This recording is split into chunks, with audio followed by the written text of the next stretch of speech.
8 years she searched for her missing daughter. Then, a biker's tattoo revealed an impossible truth. The face etched in ink was her child older, scarred, and a ghost from a past Melissa never knew. What horror kept her away? The air in the rusty mug was thick enough to carve. Stale beer, cheap whiskey, and the lingering ghosts of 1,000 forgotten cigarettes clung to the faux wood paneling. For Melissa Grant, 49 years etched onto a face that had once been quick to smile, it was another Friday night, in a string of over 400 similar Friday nights, a ritualistic scour of places her daughter, Chloe, would never have frequented, but where whispers of the underbelly sometimes surfaced. 8 years. 8 soul-crushingly long years since Chloe, vibrant and brimming with the naive fearlessness of 18, had vanished on a cross-country trip with friends. The last sighting was at a dusty gas station in Arizona, a grainy CCTV image of her buying a soda, a cheerful wave to the camera she probably didn't even know was recording her last known moments. Melissa nursed a lukewarm club soda, the ice long melted, her gaze sweeping the dimly lit room. Bikers mostly, a few weary-looking locals. The usual crowd. Her hope, once a roaring fire, had dwindled to a stubborn ember, refusing to be completely extinguished. She'd followed countless leads, pinned up thousands of flyers, endured the pitying looks and the slow, grinding bureaucracy of disinterested police departments in multiple states. Chloe was just another statistic to them, another runaway, despite Melissa's unwavering insistence that Chloe would never, ever run away without a word. A fresh wave of noise erupted as a group of bikers pushed through the door, their leather vests adorned with the insignia of the Serpents of the Sand. Melissa barely registered them, her eyes already drifting, cataloguing faces, searching for a phantom. It was a habit now, this constant, weary vigilance. She was about to call it a night, the familiar ache of disappointment settling in, when her gaze snagged on an arm. A heavily tattooed arm, resting on the sticky bar top, a half-empty beer glass clutched in a calloused hand. It wasn't the plethora of skulls or flames that caught her eye. It was a portrait, intricately detailed, just below the man's shoulder on his outer bicep. A woman's face. Melissa's breath hitched. Her heart, a dormant thing, suddenly hammered against her ribs with a force that stole her breath. She blinked, thinking the dim light and her own exhaustion were playing tricks on her.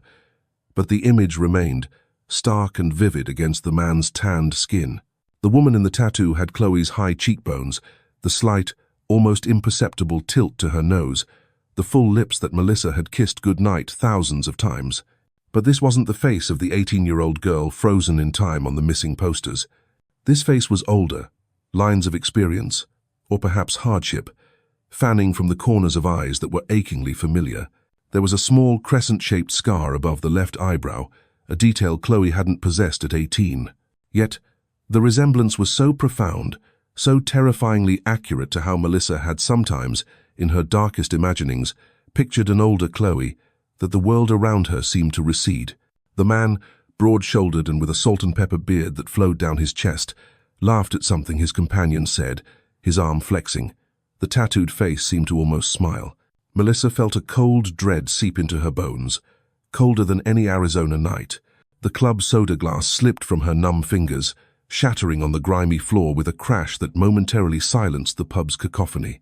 Every head turned, including the biker's Edu. Every head turned. His eyes, a startlingly pale blue in his weathered face, found hers. They were flat, unreadable. He wasn't overtly threatening, yet a primal instinct screamed at Melissa. This man, Vincent Bear Dalton, as she would later learn his name, registered her shock, the way her face had drained of all color, her eyes wide and fixed on his arm. He didn't follow her gaze to the tattoo. He didn't need to. There was a flicker, just a brief, almost imperceptible tightening around his eyes, before his expression settled back into a stony impassivity. "You all right there, ma'am?" the bartender asked, already moving around with a dustpan and brush. Melissa couldn't speak. Her throat was constricted, the face on the biker's arm. It was Chloe. It had to be Chloe. But how? Why? And what did this silent, watchful man, a member of a notorious biker gang, have to do with her daughter's disappearance 8 years ago? The questions exploded in her mind, a chaotic torrent of fear and a wild, desperate surge of something she hadn't felt in years. a terrifying razor-edged hope. The image was too precise, too personal. This wasn't a generic portrait. It was her daughter, aged by time and circumstance, etched into the flesh of a stranger who now looked back at her with an unnerving stillness. The silence stretched, taut and heavy. Melissa's gaze darted from the tattoo to the man's impassive face and back again. 8 years of searching, of dead ends, of screaming into a void, had led her to this, to a dimly lit bar, a shattered glass, and a terrifying image that could either be the key to everything or the beginning of a new, even more horrifying nightmare. The man slowly turned his body to face her more directly, his bulk seeming to fill her vision. The tattooed face on his arm seemed to stare at her with an eerie knowing.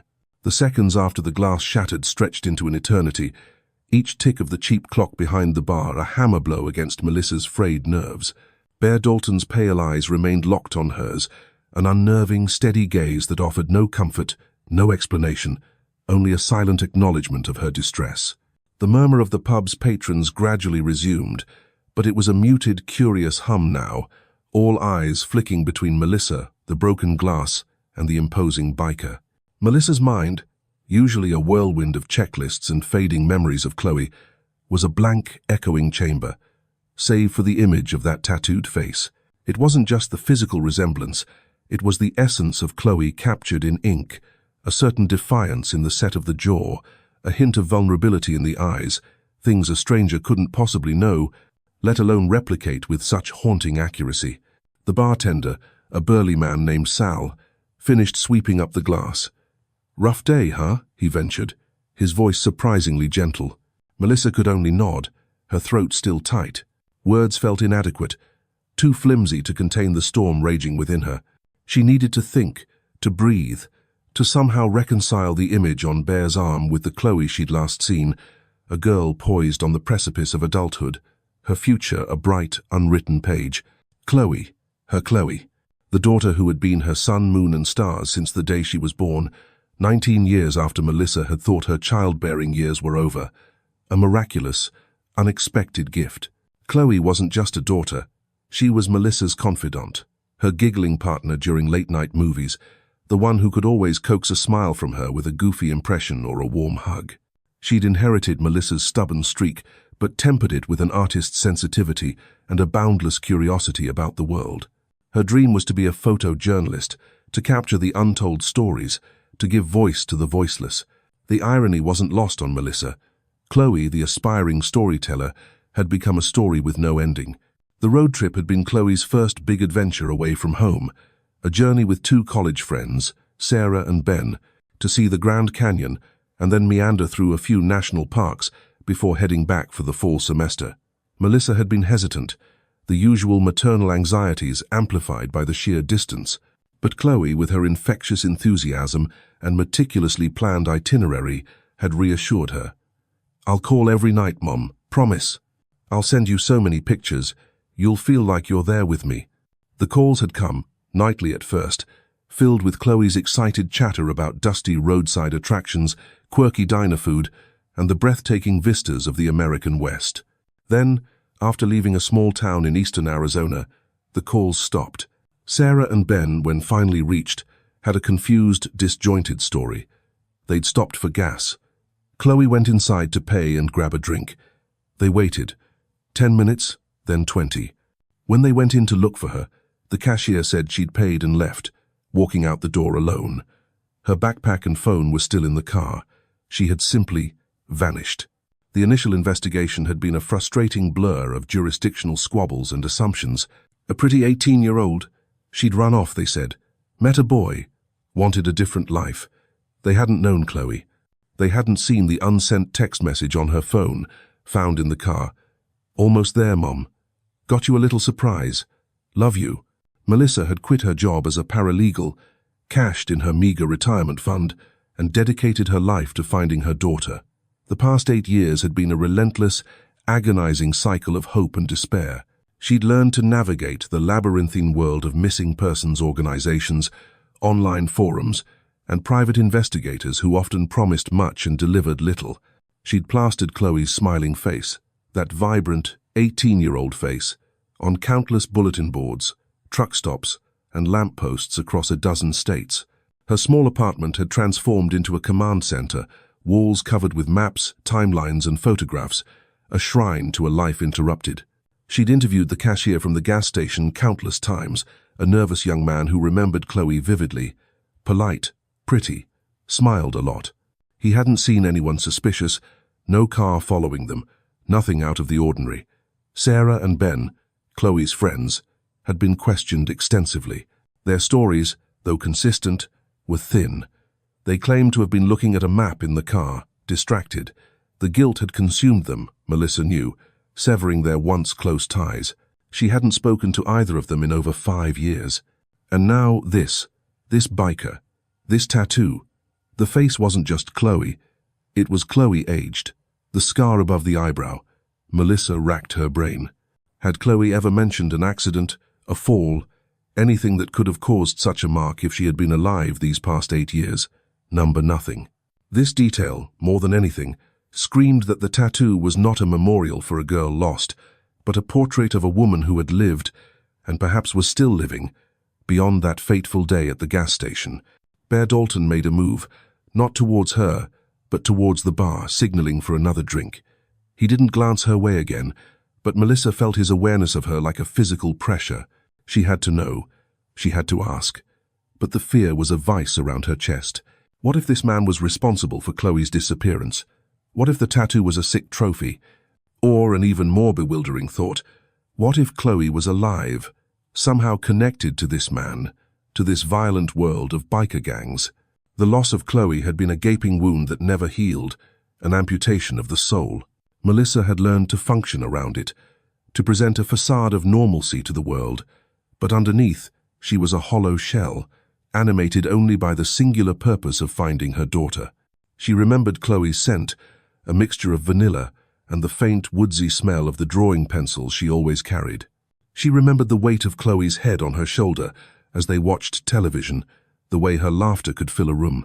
These weren't just memories, they were anchors, keeping Melissa tethered to a world that had otherwise lost its color. The serpents of the sand. Melissa's blood ran cold. She knew of them, of course. Their reputation preceded them. Drugs, violence, intimidation. If Chloe was entangled with them, voluntarily or not, Melissa stood up, her legs surprisingly steady. The eyes of the pub were on her, but they faded into the periphery.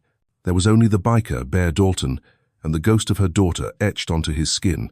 She took a step, then another, moving towards him, towards the potential unveiling of a truth she wasn't sure she was prepared to face.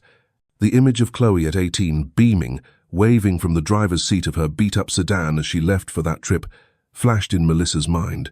That was the Chloe she was fighting for, the girl full of dreams, not the hardened woman in the tattoo.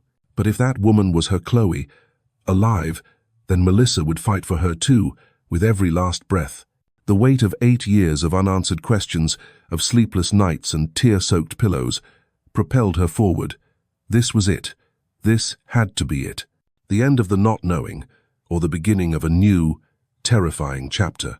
As Melissa approached Bear Dalton, the ambient noise of the rusty mug seemed to intensify and recede simultaneously, a strange concertina effect, as her focus narrowed to the man and the damning portrait on his arm. His fellow serpents, a motley crew of hardened faces and leather, watched her approach with expressions ranging from mild curiosity to outright suspicion. One, a wiry man with a spiderweb tattoo on his elbow, nudged Bear, murmuring something Melissa couldn't catch. Bear didn't flinch, his gaze fixed on his beer until Melissa was standing a mere 2 feet away. She could smell the stale tobacco clinging to his leather vest, the faint metallic scent of oil, and underneath it all, a subtle, almost woodsy cologne. Her heart hammered a frantic rhythm against her ribs. "That tattoo," she began, her voice raspy, betraying the tremor that ran through her. "On your arm. Where did you get it?" Bear slowly raised his head. His pale blue eyes, up close, were like chips of ice, reflecting the dim bar lights. They held no warmth, no flicker of recognition that she was Chloe's mother, only a bland, almost bored assessment. "It's a tattoo, lady. People get 'em." His voice was a low rumble, like distant thunder. "That girl," Melissa persisted, her finger trembling as she pointed towards the inked face. "Who is she?" A flicker of something unreadable crossed his face. Annoyance? Or was it something else? Something guarded? She's just a picture. Means something to me. Don't see how it's any of your business.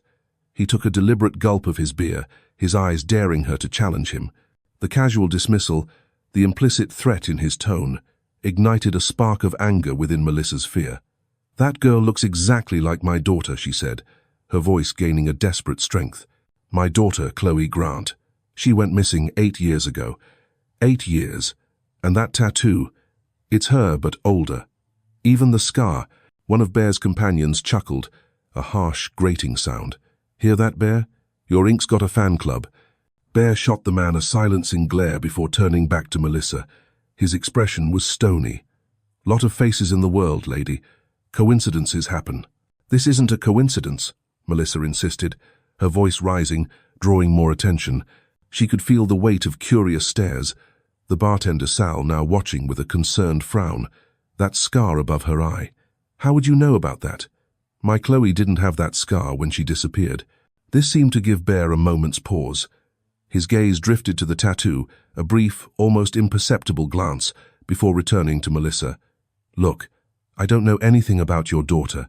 I got this tattoo a couple of years back. Artist in Nevada. He had a book of designs.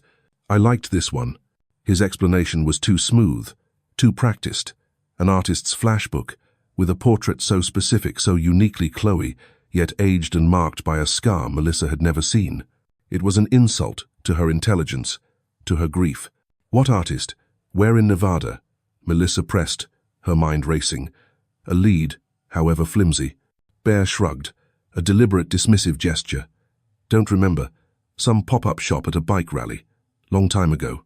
He turned back to the bar, clearly signaling the conversation was over. Frustration and despair washed over Melissa. It was happening again. The dismissal, the obfuscation, the same kind of subtle stonewalling she'd encountered countless times from authorities who had long since relegated Chloe's case to the cold case files. She remembered the early days, the local Arizona Police Department, understaffed and overwhelmed, suggesting Chloe was a runaway, subtly implying Melissa was an overbearing mother. She recalled the detective in her home state, sympathetic but ultimately powerless, explaining the limitations of cross-state investigations, the sheer volume of missing persons cases. "We get hundreds of these, Mrs. Grant," he'd said, not unkindly, but the words had felt like a death knell to her hope for active, ongoing engagement. She remembered the agonizing process of trying to get national attention, the few local news stories that faded quickly, the disinterest from larger media outlets. Chloe was one of many, an adult, technically, not a child whose face would galvanize a nation. The system, designed to protect and serve, had felt indifferent, its gears grinding slowly, ineffectively. There were no Amber Alerts for 18-year-olds. The FBI had initially offered assistance, then faded away when no immediate evidence of a federal crime, like kidnapping across state lines, could be concretely established beyond the fact she went missing near a state border. The friends, Sarah and Ben, had been treated with suspicion too, their initial inconsistencies attributed to youthful panic and perhaps something more sinister, but without evidence, they too had faded from the official narrative, forever shadowed by that day. Melissa had once seen Ben, years later, working at a hardware store.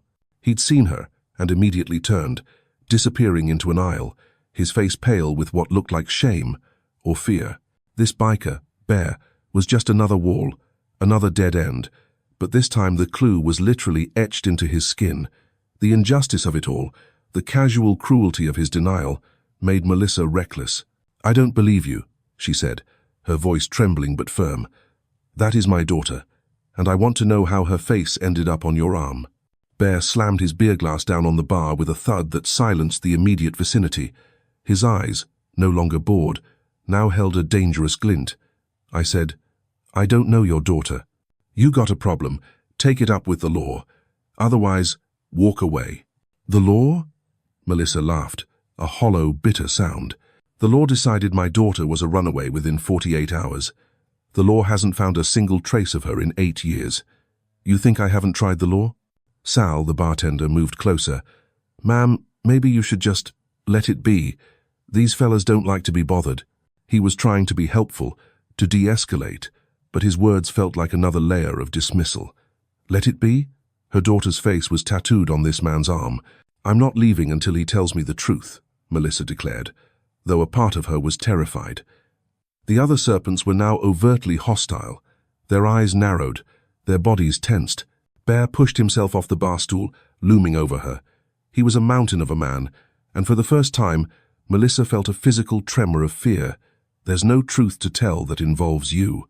You're upset, I get it, but you're barking up the wrong tree. His voice was low, menacing.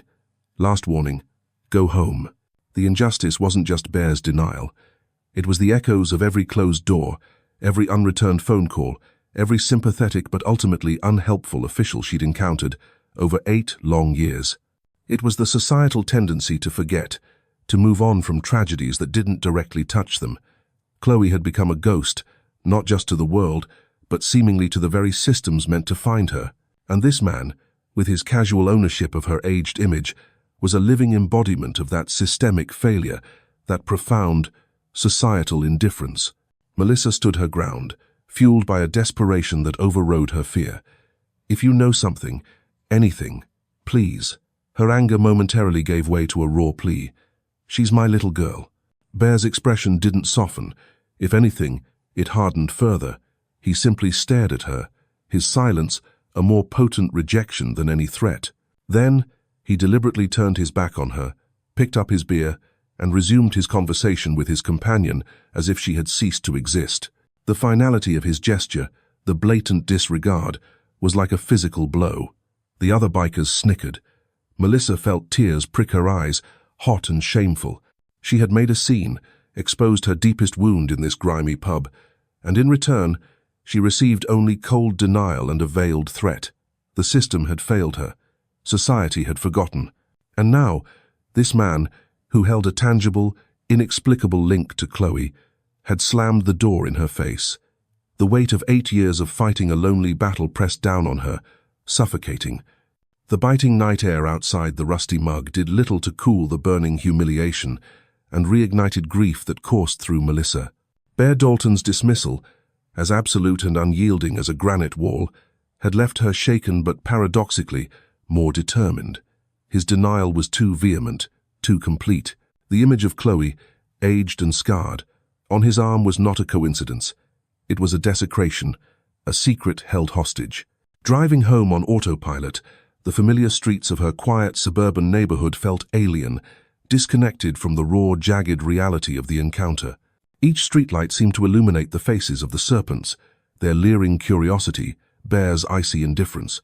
The world, which had for 8 years been a dull ache of absence, now throbbed with a terrifying, urgent pulse.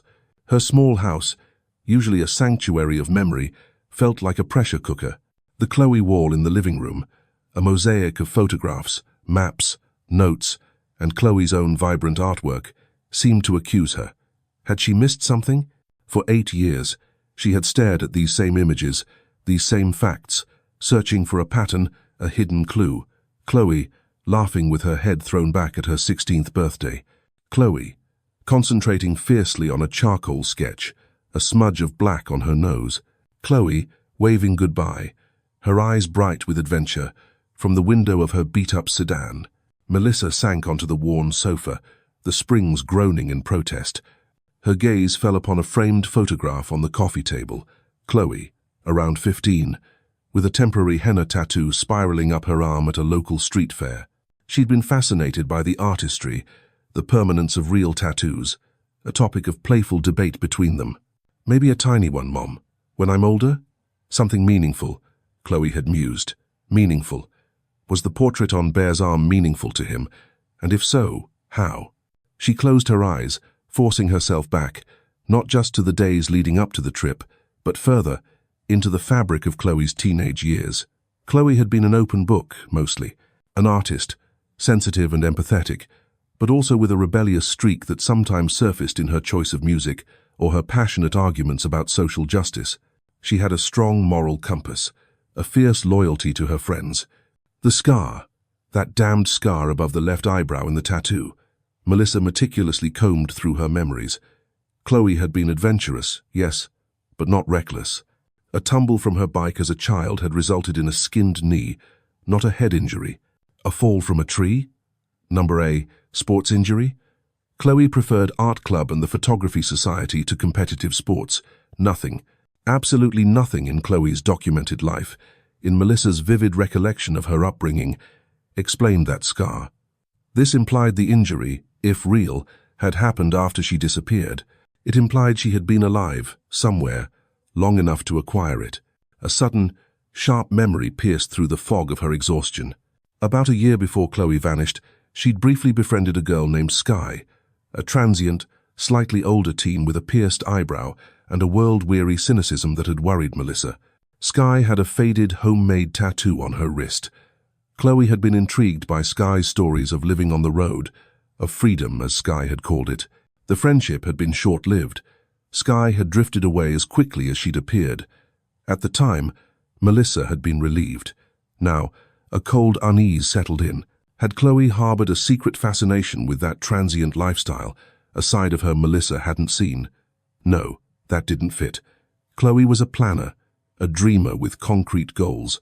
Melissa's gaze drifted to a box in the corner, one of several containing Chloe's belongings. Diaries, sketchbooks, trinkets. She hadn't been able to bring herself to open them in years. The pain was too acute. But now, with trembling hands, she pulled out a specific sketchbook, one from Chloe's last year of high school. Chloe's drawings were usually landscapes, portraits of friends, fantastical creatures. But as Melissa flipped through the pages, she found a series of sketches that were different, darker, faces with intense, shadowed eyes, intricate, almost abstract patterns that resembled tattoo designs. She'd seen them before, of course, during her initial desperate search for clues, but had dismissed them as typical teenage artistic exploration, perhaps a passing interest. Now, juxtaposed with the image on Bear's arm, they felt prescient, ominous. There was one drawing in particular, a woman's face, not Chloe's, but with a similar intensity in the eyes, a certain hardness, and, almost hidden in the shading above the left eyebrow, a tiny, crescent-shaped mark. Melissa's breath caught. It wasn't a scar in the drawing, more like an artistic flourish, but its placement was identical to the scar in Bear's tattoo. Coincidence? Or was Chloe drawing from a reference, someone she knew, someone who had such a scar? Or, a more disturbing thought, was it a foreshadowing, a premonition? She remembered Chloe mentioning an online art forum she frequented, a place where she shared her work and got critiques. Had she encountered someone there? Someone who might have influenced her art, or worse, her. Melissa had never pried into Chloe's online life, trusting her daughter's judgment. Now, that trust felt like a terrible naivety. The name Bear had given for the tattoo artist, a pop-up shop at a bike rally in Nevada a couple of years back, was vague, almost certainly a lie. But the serpents of the sand, they were real. A quick search on her laptop brought up a slew of articles, mostly from local news outlets in Arizona and Nevada. Drug trafficking, extortion, assaults. Their insignia, a coiled rattlesnake, was unmistakable. They were not a casual riding club. They were dangerous. If Chloe was alive and entangled with them, voluntarily or not, she was in mortal peril. The thought of her sensitive, artistic daughter in that brutal world was unbearable.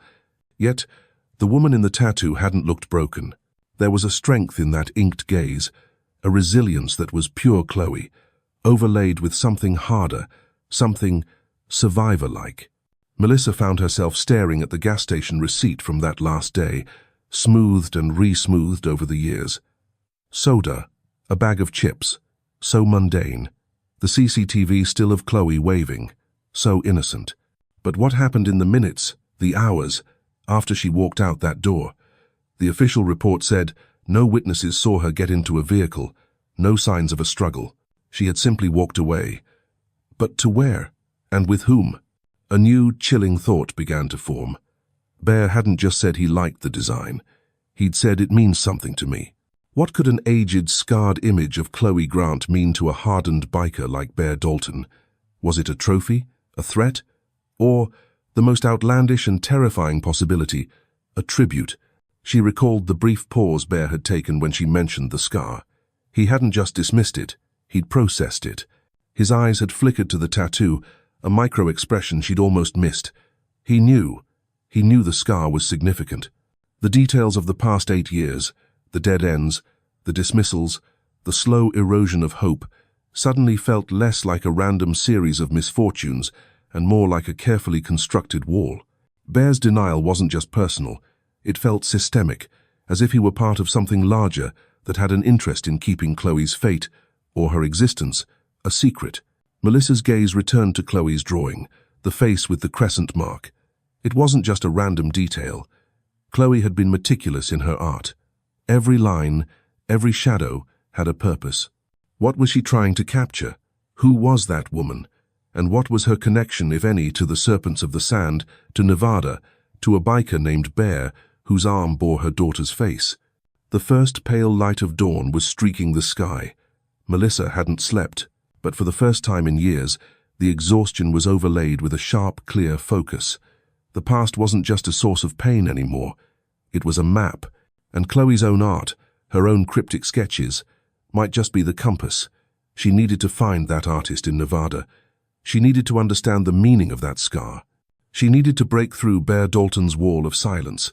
The questions were no longer formless specters of grief. They were sharp, pointed, and demanding answers. The next few days were a blur of frenetic activity for Melissa. Sleep became a luxury she couldn't afford, replaced by copious amounts of coffee and the thrumming adrenaline of a huntress who had finally caught a fresh scent. The drawing in Chloe's sketchbook, the one with the crescent mark, became her Rosetta Stone. It wasn't just a random doodle, it was a key. She started with online art forums, trying to trace Chloe's digital footprints from nearly a decade ago. Many sites were defunct, user profiles deleted, but she painstakingly cross-referenced Chloe's known usernames, email fragments, anything she could remember.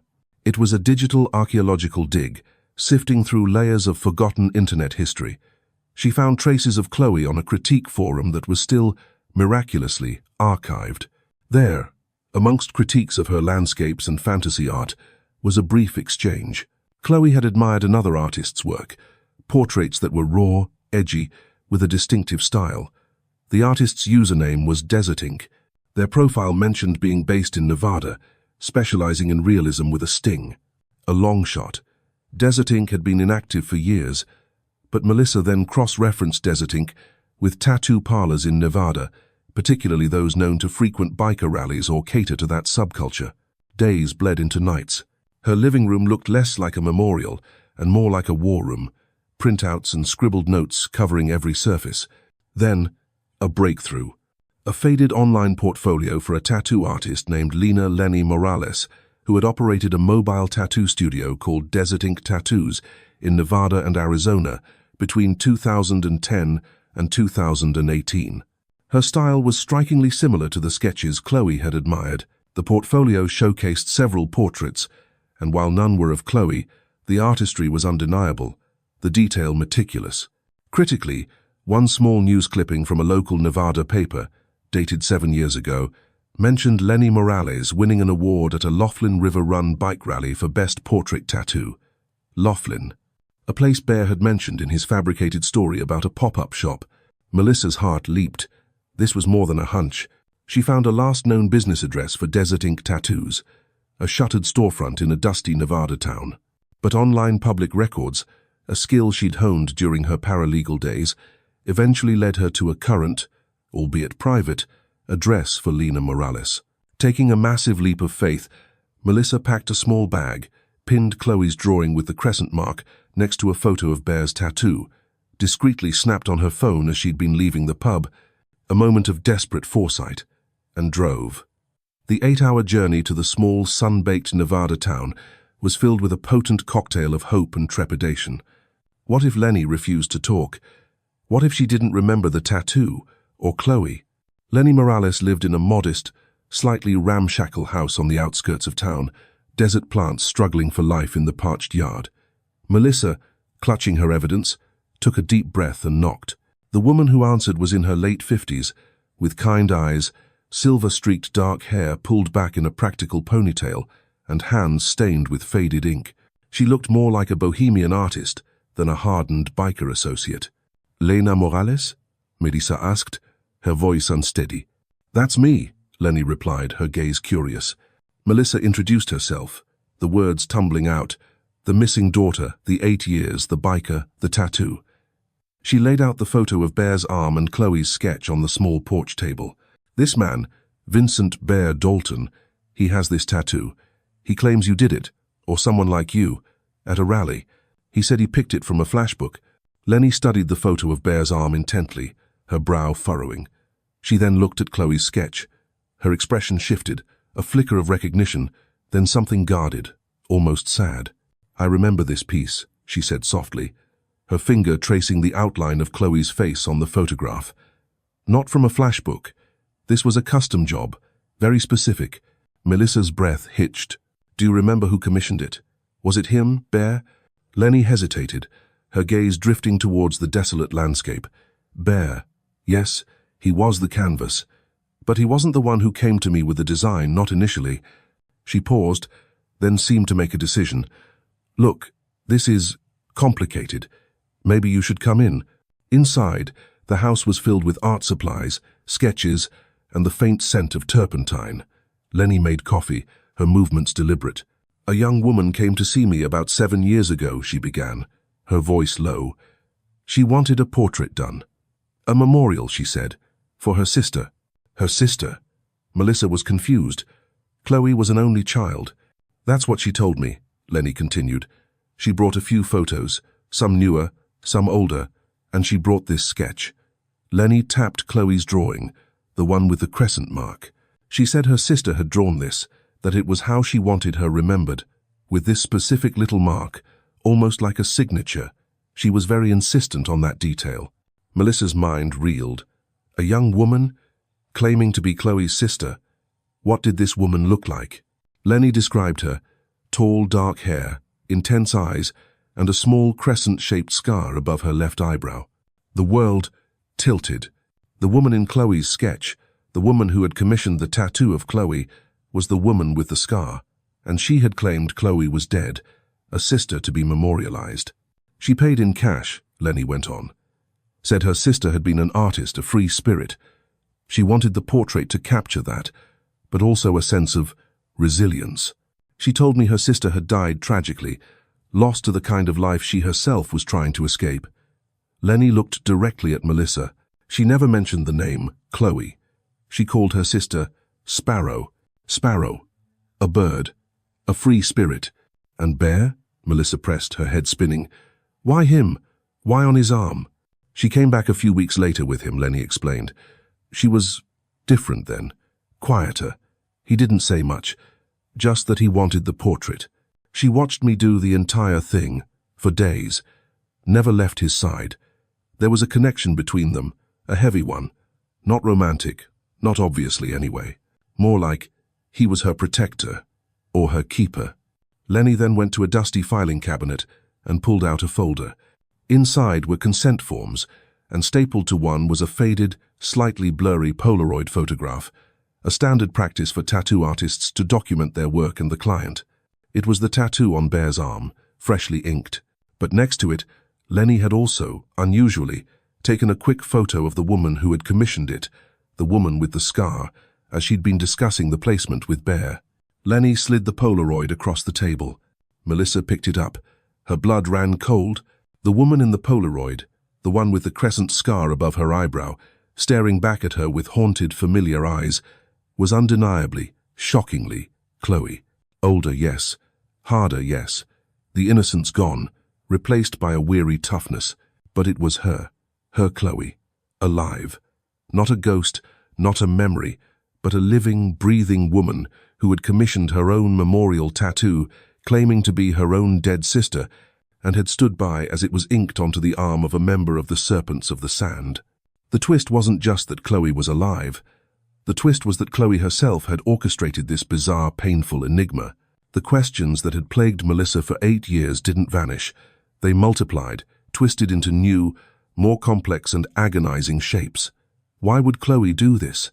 Why fake her own death, even to a tattoo artist? Why Sparrow?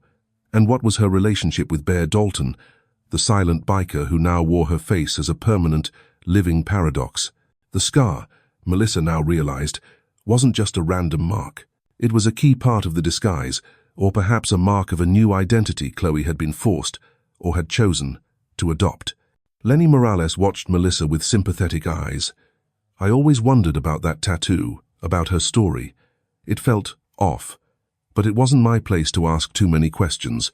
People in my line of work, especially back then, dealing with the kind of clientele I sometimes did, you learn to keep your head down.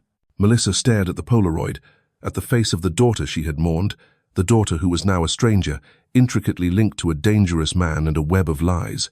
The truth wasn't a comforting dawn. It was a blinding, disorienting explosion. The Polaroid image burned into Melissa's retina. Chloe, alive. The architect of a 7-year deception. The drive back from Nevada was a torment of conflicting emotions, a soaring, almost hysterical joy that Chloe lived, warring with a profound bewilderment and a deep, aching hurt. Why, Chloe? Why this elaborate charade? Why the silence, the cruelty of letting her mother believe she was dead or lost to some unspeakable fate? Lenny Morales, moved by Melissa's raw grief and the undeniable proof of her connection to Sparrow, had offered one more piece of information. She hadn't seen Chloe, Sparrow, or Bear for several years, but she knew the Serpents of the Sand had a semi-permanent encampment they favored in the foothills of the Black Mountains in Arizona, not far, ironically, from where Chloe had initially disappeared. It was a dangerous place, she warned, a place where outsiders were not welcome. Melissa knew she couldn't go to the police, not yet. What would she tell them? That her daughter, missing for 8 years, was alive, possibly entangled with a dangerous biker gang, and had orchestrated a bizarre tattoo narrative? They'd likely dismiss her as unhinged or worse, implicate Chloe in something. No, this next step had to be hers alone, or at least initiated by her. Armed with the Polaroid, Chloe's sketch, and a desperate courage born of a mother's undying love, Melissa found her way back to the Rusty Mug. It was earlier in the evening this time, the crowd thinner.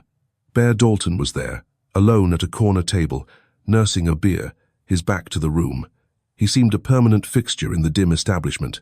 Melissa walked directly to his table, the tremor in her hands now replaced by a steely resolve. She didn't speak. She simply placed the Polaroid of Chloe, her Chloe, scarred and haunted but undeniably alive, on the table in front of him. Then she laid Chloe's original sketch beside it. Bear froze, his hand halfway to his beer. His gaze dropped to the Polaroid. For a long moment, he didn't move, didn't breathe. Melissa watched his broad shoulders tense. The noisy bar seemed to fade into a distant hum. Slowly, he reached out a calloused finger and touched the edge of the photograph. His pale blue eyes, when they finally lifted to meet Melissa's, were no longer flat or indifferent. They were filled with a profound, weary sadness and something akin to resignation. "Where did you get this?" he rumbled, his voice gravelly. "From Lenny Morales." "The artist you said you didn't remember," Melissa stated, her voice even, devoid of accusation, only a demand for the truth. "The artist Chloe commissioned to tattoo her own face on your arm, claiming she was her dead sister, Sparrow." Bear leaned back, the fight visibly draining out of him. He stared at the Polaroid for another long moment, then at Melissa. "She made me promise," he said, so quietly Melissa almost didn't hear him. "Promise I'd never tell anyone she was alive, especially not you." "Why?" Melissa whispered, the single word, encompassing 8 years of agony. "Why would she do that to me? To herself?" Bear sighed, a sound that seemed to carry the weight of the desert mountains. "You need to understand what happened to her out there. After she walked away from that gas station," he gestured to the empty chair opposite him. "Sit. This ain't a short story." And so, in the grimy corner of the Rusty Mug, with the ghosts of 1,000 forgotten nights swirling around them, Bear Dalton began to speak. His story was fragmented at first, then flowed with a grim clarity. 8 years ago, Chloe hadn't run away. She'd been scared. One of her friends on that trip, Ben, had been making increasingly aggressive advances, becoming possessive and frightening. At the gas station, he'd cornered her, threatened her when she rejected him again. Terrified, feeling isolated as Sarah seemed to side with Ben or was too intimidated to help, Chloe had made a split-second decision. She'd seen a woman at the pumps, an older, tough-looking woman loading gear onto a motorcycle. In a moment of sheer panic and desperation, Chloe had approached her, begged for a ride, anywhere, just away from there. That woman was a member of a different, smaller, and far more dangerous outlaw motorcycle club than the Serpents, a group known for human trafficking and exploitation. Chloe, young and naive, had jumped from the frying pan into the fire. She'd realized her mistake almost immediately, but by then, it was too late. They'd taken her deep into their world, stripped her of her identity, controlled her. The scar above her eye? A mark from her initial defiance. She was theirs for nearly a year, Bear said, his voice laced with a self-loathing that surprised Melissa. They called her Sparrow because she was small, and because they thought they'd broken her spirit enough that she'd just sing their tune. Bear and a few members of the Serpents had stumbled upon this group's remote compound during a territorial dispute. It was a violent encounter. During the chaos, Bear found Chloe, or Sparrow, as she then insisted on being called, locked in a trailer. She was emaciated, traumatized, but with a fire still in her eyes. She fought like a cornered lynx, Bear recalled, a flicker of admiration in his grim expression. He and his men had taken down the rival group, and in the aftermath, Chloe was free, or so it seemed. But she wasn't Chloe Grant anymore, Bear continued. She was terrified of what she'd become, of what she'd endured, ashamed. She believed she was tainted, that she could never go back to her old life, to you. She thought you'd be disgusted by her, or that her past would somehow endanger you. She had created the Sparrow persona fully then, a shield against the horrors she'd experienced. She'd told Bear she was an orphan, her family all dead. The idea for the tattoo was hers entirely.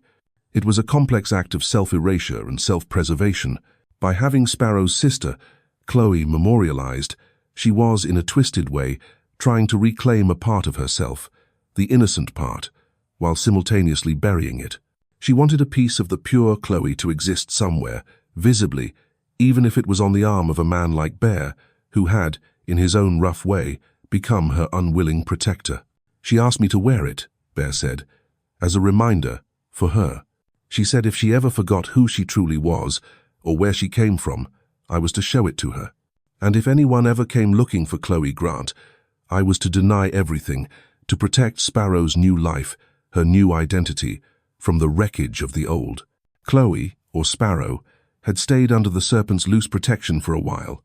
They weren't saints, Bear admitted, far from it. But they weren't the monsters who had first taken her. She learned to be tough, to be self-sufficient. She'd eventually drifted away from them too, a few years ago, seeking anonymity, trying to build a life from the ashes. Lenny Morales was one of the few links to that past. Where is she now? Melissa asked, her voice thick with unshed tears. Bear shook his head. I don't know for sure. She contacts me maybe once a year, a burner phone, just to let me know she's still breathing. Last I heard, she was working odd jobs up in Oregon, trying to save money, maybe go to art school. Always art with her. He gave a wry, almost paternal smile. She still draws, sends me sketches sometimes, of birds mostly. The truth was a brutal, jagged thing. Chloe was alive, a survivor of unimaginable trauma, a woman who had chosen a painful, solitary path to protect herself, and, in her own broken way, her mother. The anger Melissa had felt was slowly being replaced by an overwhelming wave of grief for what Chloe had suffered, and a fierce, protective love. I need to find her, Melissa said. Bear nodded slowly. She won't make it easy, and she'll be scared, but she needs to know you don't blame her, that you just want her back, whatever that means now. He scribbled something on a napkin, a vague area in Oregon, a name of a coffee shop where Sparrow had once mentioned working. It's all I got. It's a whisper, but it's hers. Melissa took the napkin, her hand closing around it, as if it were the most precious thing in the world. The road ahead was uncertain. Finding Chloe would be hard. Healing, if it ever came, would be harder. There would be no simple reunion, no easy return to what was. Chloe was Sparrow now, a woman forged in fire. But as Melissa left the rusty mug for the second time, the despair was gone. In its place was a quiet, resolute purpose. She knew her daughter's story, or at least its most painful chapter, and she knew Chloe was out there, fighting her own battles, sketching her birds, living. The portrait on Bear's arm was no longer a haunting mystery, but a testament to survival, a complicated tribute from a broken daughter to a past she couldn't entirely escape, and a beacon, however faint, lighting Melissa's way forward. The search wasn't over. In many ways, it was just beginning.